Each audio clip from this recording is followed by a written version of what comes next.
The World Health Organization calls it an extraordinary event, the most severe Ebola outbreak ever.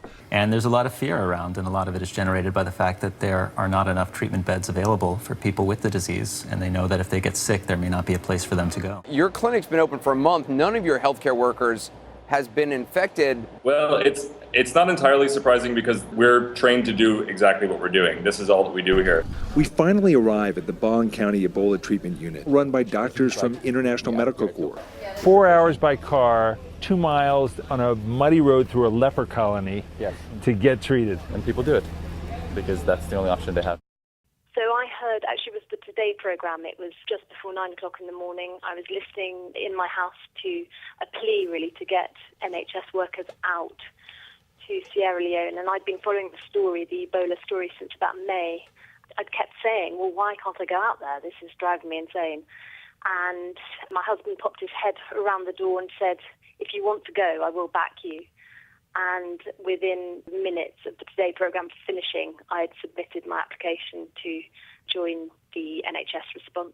I admitted our first 2 patients on Monday night after 7 o'clock. It was actually a father and a son, and it was really difficult because the son was very sick, and about 20 minutes after we admitted him, he passed away.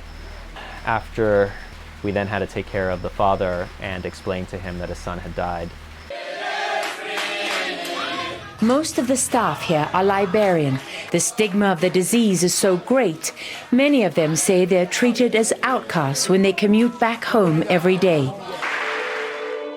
There are tons of sad stories, but there's also a lot of cured patients. Statistically, that's fewer than don't make it. But when it happens, it's just a thrill.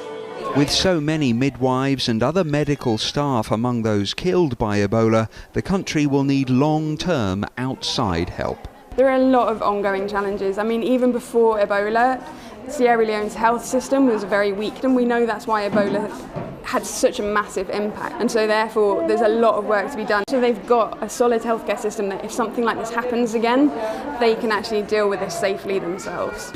The atmosphere is different. Everybody is so happy, everybody is so jovial, everybody's full of joy because we are at the beginning of the end of this horrible, disgusting disease. In a place that's seen such sadness, there was unbridled joy today. Adama Sanko, the last known Ebola patient in Sierra Leone. Her release means there are now no known cases of the Ebola virus in a country in its grip not so long ago.